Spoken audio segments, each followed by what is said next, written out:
Hi, எல்லாருக்கும் வணக்கம். என்னுடைய பேர் சபாபதி மோகன். நான் ஆல் இந்தியன் சிட்டிசன்ஷிப் பார்ட்டி அனைத்து இந்திய குடிமக்கள் கட்சியிலேருந்து பேசுகிறேன். இன்றைக்கி நம்ம சட்டசபையில் நம்மளோட சட்டமன்றத்தில் ஒரு அமைச்சர் ஒருத்தர் சொல்கிறாரு, மதுவிலக்கு அமைச்சர். நம்ம மதுவை ஆன்லைனில் விற்க போகிறோம், ஆன்லைனில் ஆர்டர் போட்டு மது வாங்கிக்கலாம், டிஜிட்டல் மயமாக்க போகிறோம் அப்படின்னு அது ரொம்ப பெருமையாக சொல்கிறாரு. அது மூலமாக வருமானத்தை பெருக்க போகிறோம், மதுவினால் வரக்கூடிய வருமானத்தை பெருக்க போகிறோம் அப்படின்னு சொல்கிறாரு.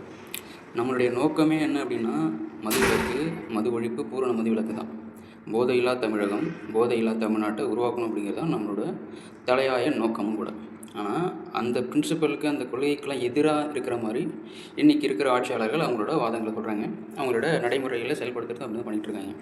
இன்றைக்கி நான் ஒரு உறுதிமொழி எடுக்கிறேன், போதையில்லா தமிழகத்தை உருவாக்குவதே என்னுடைய தலையாய சிறந்த கடமை அப்படின்னு நான் சொல்கிறேன். அதுபோல் என் கூட சேர்ந்து நீங்களும் எல்லோரும் உறுதிமொழி எடுங்க, போதையில்லா தமிழகத்தையும் போதையில்லா இந்திய நாட்டை உருவாக்குவது நம்ம ஒரு குடிமகனாக ஒவ்வொருத்தவங்களுடைய கடமை. அதுக்கு நம்மக்கிட்ட ஒரு சில கொள்கை இருக்குது. இப்போ என்னோடய கொள்கையும் இன்றைக்கி ஆளுங்கட்சியாக இருக்கிறவங்களோட கொள்கையும் இல்லை ஏற்கனவே ஆண்டகட்சியாக இருக்கிற கொள்கையும் ஒரே மாதிரி இருக்குமானா கண்டிப்பாக கிடையாது. ஒவ்வொருத்தவங்களுக்கும் ஒவ்வொரு கொள்கை இருக்குது. அவங்களுக்கு மதுவை டிஜிட்டல் மயமாக்குறது, மின்னணு முறையில் விற்பனை செய்கிறது தான் அவங்களோட கொள்கை. அப்படின்னா மக்கள் ஓட்டு போட்டு அவங்க இப்போ ஏமாற்றத்தில் இருக்காங்க. போதை இல்லைன்னு போதையே வேண்டாம்னு நினைக்கிறவங்க, நீங்கள் போதையை நீங்களே ஊக்குவிக்கிற மாதிரி பண்ணிங்கன்னா அது என்ன அரசுன்னு தெரியல. ஸோ அந்த மாதிரி எனக்கு ஒரு கொள்கை இருக்குது. முக்கியமாக அனைத்து இந்திய குடிமக்கள் கட்சிக்கு ஒரு கொள்கை இருக்குது. ஸோ நான் அனைத்து இந்திய குடிமக்கள் கட்சியோட கொள்கை அப்படின்னா, மதுவை பூரணமாக முழுவதுமாக ஒழிப்பது தான் நம்மளோட கொள்கை. இதில் எந்த இடத்துலையும் இது நம்ம இது விட்டு கொடுக்க போகிறதே கிடையாது. ஸோ மதுவை பூரண மதுவிலக்கை அமல்படுத்த வேண்டும், அதுதான் நம்மளோட கொள்கை. மதுவை ஒழிக்கணும், போதையை ஒழிக்கணும், இளைஞர்களை நல்லா ஊக்குவிச்சு அவங்களோட வாழ்க்கையில் முன்னேறத்துக்கான அனைத்து வித வழிகளையும் செய்கிறது தான் நம்மளோட கொள்கை.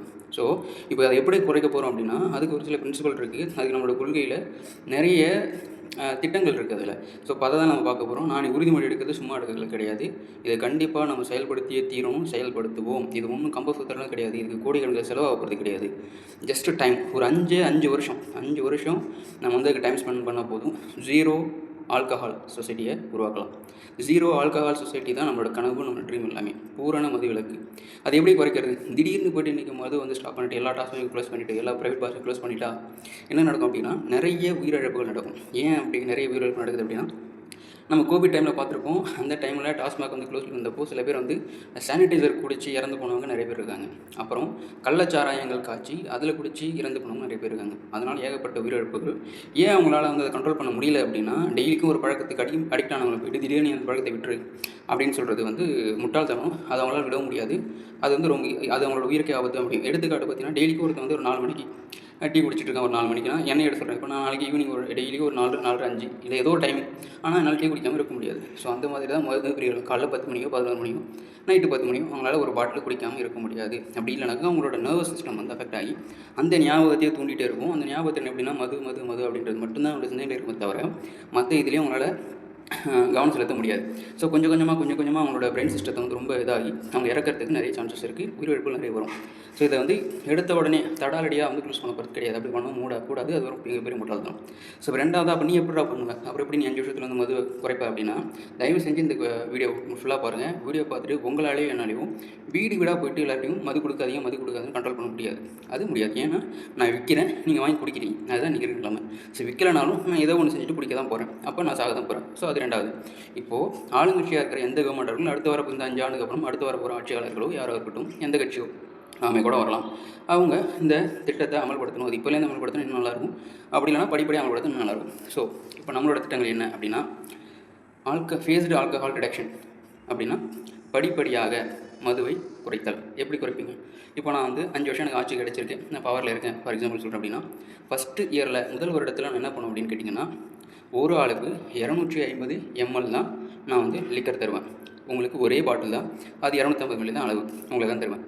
அது ஃபஸ்ட்டு கண்டிஷன். அது டெய்லிக்கும் ஓப்பனில் இருக்கும். அதே நார்மல் டைம் தான், 10 மணி டு 4 மணிக்கு 5 மணிக்கு 12 மணிக்கு அந்த மாதிரி தான். ஸோ உங்களுக்குன்னு ஒரு அடையாள அட்டை, ஃபார் எக்ஸாம்பிள் ஆதார் கார்டு என்ன தான். ஆதார் கார்டில் உங்களோட வயது விவரங்கள் இருக்கும். உங்களோட நீங்கள் ரேகை வச்சுக்கணும், நீங்கள் எந்த வயதில் உட்பட்டவர், 18 வயது உட்பட்டவரா மேற்பட்டவர் அப்படின்னு காமிக்கும். அப்படி 12 வருஷத்துக்கு கீழே இருந்தீங்கன்னா உங்களுக்கு ஆல்கஹால் கிடையாது, துரத்தி விட்டுருவாங்க. 18 வயசுக்கு மேலே இருக்குன்னா உங்களுக்கு ஆல்கஹால் உண்டு. ஒரே பாட்டில் 250 மில்லி மட்டும் தான் உங்களுக்கு கிடைக்கும். டெய்லிக்கும் கடை ஓப்பன் இருக்கும். 24 மணி நேரத்திற்குள்ளே உங்களால் இன்னொரு பாட்டில் வாங்க முடியாது. எடுத்துக்காட்டு, நீ காலை திங்கக்கிழமை 10 மணி கடை திறந்தோடனே நீங்கள் ஒரு 250 ml உங்களோட கை ரேகை வச்சு வாங்குறீங்க அப்படின்னா, திருப்பி செவ்வாய்க்கிழமை 10 மணிக்கு தான் உங்களால் வாங்க முடியும். ஒரு பாட்டிலுக்கு மேலே உங்களால் வாங்க முடியும். இதுதான் முதல் வருடங்கள் 12 மாதங்கள் இதுதான் நடைமுறையில் இருக்கும். 12 வருடங்கள் இதுதான் நடைமுறையில் இருக்கும். முடிஞ்சதுக்கப்புறம் 2வது வருட துவக்கத்தில் என்ன பண்ணும் அப்படின்னாக்கா 2 நாட்கள் ஒரு முறை தான் கடை ஓப்பனில் இருக்கும். 2 நாட்கள் ஒரு முறை தான் கடை ஓப்பனில் இருக்கும். இதே தான் 24 மணி நேரத்துக்கு ஒரு தடவை ஒரே பாட்டில் தான் வாங்கணும். 18 வயசுக்கு கீழே இருக்கவங்களுக்கு கிடையாது. டிஜிட்டல் டிரைவ் வச்சு தான் வாங்கணும். 250 ml மேலே உங்களுக்கு கிடையவே கிடையாது. மில்லி லிட்டர் மேலே கிடையாது. இதுதான் 2வது வருடம். 2 நாட்களுக்கு ஒரு முறை மட்டுமே மது கடைகள் வந்து திறந்திருக்கும். இதுதான் டிஜிட்டல் மயம். எப்படின்னா நான் ரேகை வச்சிங்கன்னா நீங்கள் எங்கே வாங்கினீங்க லாஸ்ட்டாக மது, எவ்வளோ ml வாங்கிறீங்க அப்படிங்கிறது மது கொண்டு நீங்கள் தமிழ்நாட்டில் எங்கே வச்சு பார்த்தாலும் நீங்கள் கன்னியாகுமரியில் மது வாங்கிட்டு வந்து இந்த சென்னையில் வாங்கினா கொடுக்காது. ஏன்னா 24 மணி நேரம் வந்து உங்களுக்கு ஆகலை. 24 மணி நேரம் ஆனால் மட்டும்தான் உங்களுக்கு வந்து மது கிடைக்கும். அது ஸோ இல்லைன்னா கிடைக்காது. செகண்டு 2 வருடங்கள் முடிஞ்சு 3வது வருட துவக்கத்தில் அப்படின்னா 2 நாட்களுக்கு ஒரு முறை மட்டுமே. அது 1 to 4ங்கிறது ஃபஸ்ட்டு கண்டினியூஸ் ரெகுலர் வீக்கு, அப்புறம் 1 to 4, அடுத்து 2 நாட்கள் ஒரு முறை. அப்படின்னா திங்கக்கிழமை ஓப்பனில் இருந்துச்சு அப்படின்னா செவ்வாய் புதன் லீவு, வியாழக்கிழமை தான் திருப்பி மது வந்து உங்களுக்கு கிடைக்கும். அதுவுமே ஒரு நபருக்கு 250 ml மட்டும்தான் கிடைக்கும். 24 மணி நேரத்துக்கு மேலே அடுத்த பாட்டில் கிடையாது. 18 வயசுக்கு உட்பட்ட கிடையாது. அதுபோல் நீங்கள் 250 மட்டும்தான் ஒரு நபருக்கான கொள்முதலாக இருக்க போது நீங்கள் பே பண்ணி வாங்கிக்கலாம். அது 3வது வருடத்தில் நடைமுறையில் இருக்கும். ஸோ 4வது வருடத்தில் என்ன பண்ண போகிறோம் அப்படின்னா 2 நாட்களுக்கு வந்து 3 நாட்களுக்கு ஒரு முறை மட்டுமே மது விலக்கு. அப்படின்னா வாரத்துக்கு 2 நாள் தான். ஸோ திங்கக்கிழமை ஓப்பன் ஆச்சு அப்படின்னா செவ்வாய் புதன் வியாழன் லீவு, திருப்பி வெள்ளிக்கிழமை தான். ஸோ வாரத்தில் திங்கக்கிழமையில் நம்மளோட ஸ்டார்டிங் வந்து சண்டே வந்துச்சுன்னா சண்டே ஓப்பனில் இருக்குது. திங்கக்கிழமை, செவ்வாய்க்கிழமை, புதன்கிழமை லீவு, வியாழக்கிழமை, அப்புறம் திருப்பி ஞாயிற்றுக்கிழமை. அப்போது 7 நாட்களில் 4 நாட்கள் ஒரு முறை தான் வந்து உங்களுக்கு மது வந்து ஓப்பனில் இருக்கும். ஸோ அதுதான் வந்து நடைமுறை. 3 நாளுக்கு ஒரு முறை தான் உங்களுக்கு வந்து மது கடை ஓப்பன் இருக்கும். அதுக்கும் இதே நடைமுறை தான். நீங்கள் 24 மணி நேரத்துக்கு ஒன்று வாங்க எக்ஸ்ட்ரா வாங்க முடியாது. 250 ml மட்டும் தான். 18 கிடையாது. டிஜிட்டல் மானிட்டரிங் தான். உங்களால் ஐடி கார்டு இல்லை, ரேகை வைக்கல அப்படின்னா உங்களுக்கு கண்டிப்பாக கிடைக்கவே கிடையாது. நீங்கள் கிளம்பி போயிட்டு இருக்கலாம். அடுத்தது இந்த ஒரு 4 வருடத்துலேயே மது பிரியர்கள் வந்து ஓரளவுக்கு வந்து என்ன பண்ணியிருப்பாங்கன்னா அவங்களோட மைண்ட் செட் வந்து அடாப்ட் ஆகிருக்கும். ஓகே 250 ml தான் நமக்கு, ஸோ இன்றைக்கி கடை ஓப்பனில் இருக்கா, அதுக்கப்புறம் 4 நாள் கழிச்சு தான் அப்படிங்கிறது அவங்களோட மைண்டில் நான் என்ன பண்ணிட்டேன் அப்படின்னா கொஞ்சம் கொஞ்சமாக 4 வருடங்கள் டைம் எடுத்து நேரம் எடுத்து அதை அவங்களோட மைண்டில் பூத்திட்டேன். இப்போது அவங்களோட மைண்ட் ஈஸியாக அடாப்ட் ஆகிடுச்சு.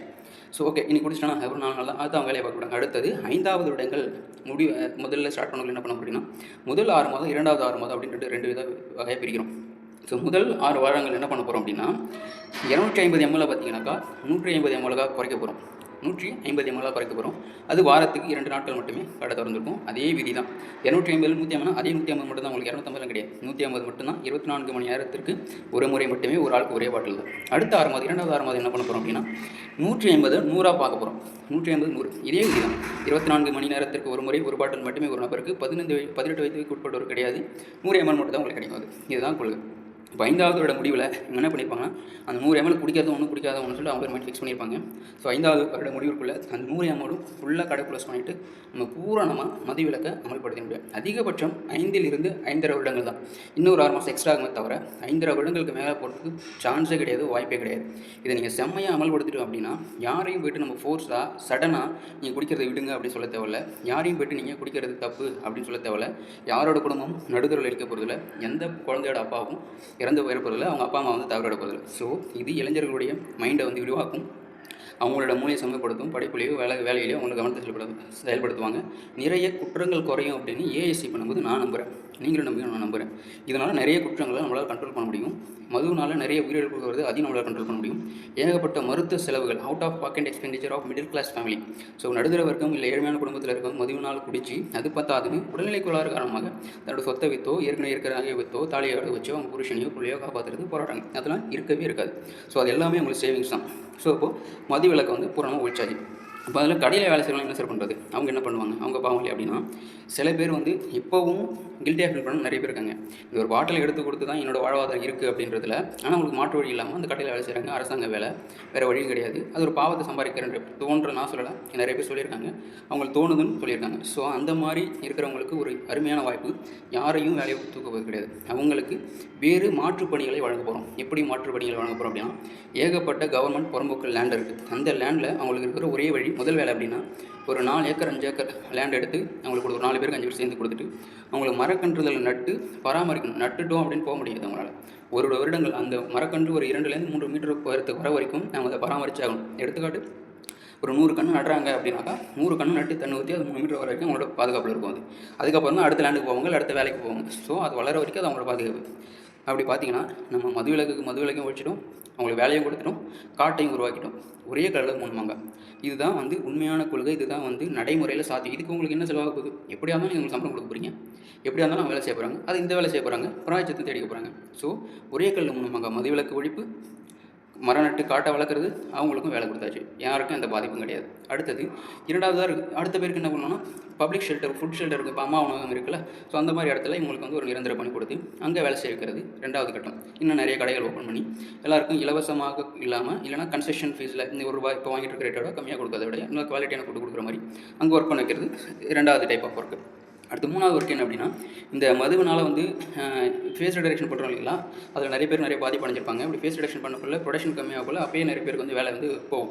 ஸோ அப்போ அவங்களாம் வந்து வேலையை விட்டு தூக்காமல் இந்த பாதிக்கப்படுறாங்கள அவங்கள கூட்டிகிட்டு வந்து ஒரு ரீஹபிலிட்டேஷன் சென்டரில் வச்சு அவங்களுக்கு வந்து ஒரு அவேர்னஸ் கேம்பெயின் நடத்துறது, அவங்களுக்கு வந்து ஒரு விழிப்புணர்வு ஏற்படுத்துறது. ஸோ அவங்களுக்கு ஹெல்ப் பண்ணுறது தான் அவங்களோட வேலை. இவங்க கையால் மதுவை கொடுத்து அவங்களை உருவாக்குனவங்களே இவங்களாலே இவங்க கையால் கூட்டிகிட்டு வந்து அவங்க சரி பண்ணுவாங்க. ஸோ அது வந்து 3வது. அது மூலயமா அவங்களோட ஹெல்த்தை வந்து பாதுகாக்கப்படும், இவங்களோட வேலையும் பாதுகாக்கப்படும், மது விலக்கும் நம்மளால் செம்மையாக நடைமுறையில் செயல்படுத்த முடியும். ஸோ அதுக்கு பாதி பர்பஸ் வந்து அங்கே கொண்டு போயிடுவோம். அதுக்கப்புறம் கவர்மெண்ட்டோட ஃபார்ம் லேண்ட் இருக்கும், அக்ரிகல்ச்சர் லேண்ட் வந்து ஏகப்பட்ட இருக்குது. ஸோ அதில் பயிர் செய்கிறதோ இல்லை வந்து வேளாண் பண்ணுறதோ அதில் இவங்களுக்கு கண்டிப்பாக ஒரு பணிகள் கொடுத்து அதில் இவங்களை ஊக்குவிப்போம். ஸோ அது மூலம் அப்புறம் இந்த பப்ளிக் ஷெல்டர் மூலியமாக சொன்னோம். அதுக்கப்புறம் பப்ளிக் அவேர்னஸ் கேம்பெயின் ஊராக போயிட்டு மாவட்டமாக போயிட்டு ஜோன் வரைய பிரித்து அங்கங்கே இருக்கிறவங்கள செம்மையை திரட்டி அவங்களுக்கு ஒரு விழிப்புணர்வு ஏற்படுத்துறதும் இன்னொரு வேலை. ஸோ இந்த மாதிரி இளைஞர்களை, வயதானவர்களை, குழந்தைகளை மதுவிலிருந்து விடுவிக்கிறதுக்காக இவங்களே போராடுவாங்க. யார் மதுபாட்டில் எடுத்து கையில் கொடுத்தாங்களோ இவங்களே போயிட்டு அவங்கள பிடிக்காதீங்க அப்படின்னு சொல்லி வைக்கிறது தான் நம்மளோட கடமை. இதில் அவங்களுக்கு ஒரு பெனிஃபிட் என்னன்னா மனநிறைவு இருக்கும், நமக்கு மதுவை ஒழிச்சவங்க திருப்தி இருக்கும், அப்புறம் அவங்களோட வேலை பறிப்போக்கில் அவங்களோட வேலையை உறுதி செஞ்ச தன்மையும் இருக்கும். இதில் அடுத்தது இது எப்படிலாம் கட்டுப்படுத்தலாம், ஒழிச்சிட்டா போதாது. பாண்டிச்சேரியில் சீப்பாக கிடையாது, பாண்டிச்சேரி சேர்த்து சொல்கிறேன், அங்கே சீப்பாக கிடையாது, பக்கத்தில் ஆந்திரா இருக்குது, கர்நாடகா இருக்குது, கேரளா இருக்குது, அங்கே தான் வேண்டாம் கண்டிப்பாக முடியாது. எல்லா செக் போஸ்ட்லேயும் இருக்கும், எல்லா செக் போஸ்ட்லையும். இல்லை நான் அப்படி வழியாக இறங்கி வரும் அப்படின்னா இறங்கி எடுத்துகிட்டு வா, குடி, சாகு, ஒரே ₹1 கூட கவர்மெண்ட் சைட்லேருந்து உங்களுக்கு செலவு பண்ணாது. ஒரே ₹1 நீ செத்தங்கிற நியூஸ் கூட வெளில வராது. நீ சாராயம் குடி செத்த அப்படிங்கிற நியூஸ் கூட வெளில வராது. அந்தளவுக்கு உங்களை கவர்மெண்ட்டுக்கு கண்டுக்காது. அப்படி மாட்டினீங்க அப்படின்னா அவனை நீங்கள் வெளியில் குடிச்சு ₹1 குடிக்க ஆசைப்பட்டு உள்ளே போய் 10லேருந்து 12 வருஷம் கழிக்கிற மாதிரி இருக்கும். சிவியர் பனிஷ்மெண்ட்டாக இருக்கும், பார்த்துக்குங்க. இந்த மாதிரி ஒரு சிவியர் பனிஷ்மெண்ட்டோட கேஷ் பெனால்ட்டி இப்போ உன்னால் ₹50 ₹100 கொடுத்து மது வாங்க முடியுதுன்னா உனக்கு 100 மடங்கு 1000 மடங்கு நான் பெனால்ட்டி போட்டு என்ன பண்ணுவீங்க? இல்லைனா 10 வருஷம் ஜெயிலில் என்ன பண்ணுவீங்க? அவ்வளோதான். சிவியர் பெனால்ட்டி இருக்கும். நீ எவ்வளோ பெரிய கொம்பனாக இருந்தாலும் பணக்காரனாக இருந்தாலும் உன்னால் 24 மணி நேரத்தில் 250 ml மேலே வாங்க முடியாது. இதன் மூலியமாக நிறைய விஷயத்தில் கண்ட்ரோல் பண்ணலாம். எலெக்ஷன் அப்போ எத்தனையோ பேர் கண்ட்ரோல் பண்ணி இந்த மதுவினால் இன்ஃப்ளூயன்ஸ் ஆகக்கூடிய நிறைய பேர் இருக்காங்க. மதுவினால் வந்து இது ஒரு மேஜர் எப்படி சொல்கிறது, ஃப்ரீபீஸ் மாதிரி. அது இலவசங்கள், மதுவை கொடுத்து கூட்டத்தை கூட்டுறது, மதுவை கொடுத்து ஓட்டு போட்டுறது. இந்த மதுவை ஒழிச்சிட்டாலே இதுதான் கிராஸ் ரூட். இந்த ரூட்டில் இருக்கிற ஆணிவரை பிடிங்கிட்டோன்னு வச்சுங்களேன், அந்த கலையில் இருக்க ஆணிவரை பிடிங்கிட்டோன்னா அந்த மதுங்கிற மரமே கீழே வந்து இப்படி சுக்குநூறாக உடஞ்சி என்ன பண்ண மாட்டோம்.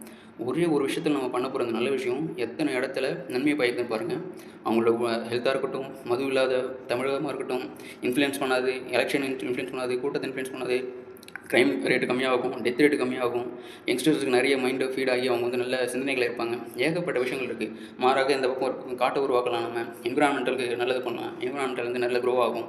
ஸோ ஏகப்பட்டது இருக்குது. ஸோ அந்த வீடியோவை நீங்கள் என்ன நினைக்கிறீங்க அப்படிங்கிறது. ஸோ இப்போ என்ன சொல்ல வரேன்னா, டிஜிட்டல் முறைப்படுத்துறது அது நல்லதா, இல்லை இப்படி ஃபேஸ் ரிடக்ஷன் பண்ணி அதே டிஜிட்டல் முறை யூஸ் பண்ணி ஃபேஸ்டு ஆல்கால் ரிடக்ஷன் பண்ணுறது நல்லதா அப்படிங்கிறது நீங்கள் கண்டிப்பாக கமெண்ட் பண்ணுங்கள். உங்களால் எல்லாரையும் கண்ட்ரோல் பண்ண முடியாதுன்னா தயவு செஞ்சு இந்த வீடியோ பகிருங்க, ஷேர் பண்ணுங்கள். இன்றைக்கி ஆடிட்டு இருக்க கட்சிக்கிட்டையும் சரி, இல்லை நாளைக்கு வரப்போகிற கட்சிக்கும் தெரியற மாதிரி இந்த வீடியோ ஷேர் பண்ணுங்கள். இதுதான் இருக்கிறதுலே best possible way, short span of time. நீங்கள் வந்து 2 வருஷம் ஆட்சியில் இருக்கணும் அவசியம் கிடையாது, 2 டேர்ம் இருக்கணும் அவசியம் கிடையாது. நீங்கள் இருக்கிற ஒரு டேர்மில் ஈஸியாக முடிக்கலாம். அது நீங்கள் செம்மையாக செயல்படுத்தினீங்களே, நீங்கள் கண்ணை மூடிட்டு அடிக்கலாம், எல்லாருமே உங்களுக்கு ஓட்டு போடுவாங்க, நீங்கள் தான் நெக்ஸ்ட் சிஎம் கூட. ஸோ இது ஏன் உங்களுக்கு புரிய மாட்டேன்னு தெரியல. இருக்கிறதுல பெரிய பிரச்சனை எதுனா மது மட்டும்தான். இதுதான் எல்லாத்துக்கும் ஆணி வேறு. இதை பிடிக்கிட்டோனாலே சொசைட்டியில் இருக்கிற 99% ப்ராப்ளம் வந்து சால்வ் ஆகிடும். ஸோ இதுதான் வந்து ஃபேஸ் ரிடக்ஷனுக்கு படிப்படியாக மதுவை ஒழித்தலுக்கு முறை. இதுதான். தயவு செஞ்சு இதை ஷேர் பண்ணி, இது வரைக்கும் நான் ஷேர் பண்ணணும்னு சொன்னதில்லை, ஃபாலோ பண்ணணும்னு சொன்னதில்லை. இப்படி உங்களுக்கு பிடிச்சிருந்துச்சு அப்படின்னா, இது மாதிரி நம்மளுடைய கொள்கைகள் வந்து நிறைய இருக்குது. அந்த ஒவ்வொரு கொள்கைகளும் நான் சொல்லுவேன். அந்த கொள்கைகள் பிடிச்சிருந்தா கண்டிப்பாக இந்த பேஜை ஃபாலோ பண்ணி உங்களோட சப்போர்ட்டை கொடுங்க. யூடியூப் இருக்குது, யூடியூப் பாருங்கள். இன்ஸ்டாகிராமில் உங்களோட சப்போர்ட் கொடுங்க. கண்டிப்பாக எல்லாரும் ஷேர் பண்ணுங்கள். நன்றி, வணக்கம். அனைத்து இந்திய குடிமக்கள் கட்சி, AICP, all Indian citizens party, signing off by சவா. Thank you, bye bye, take care.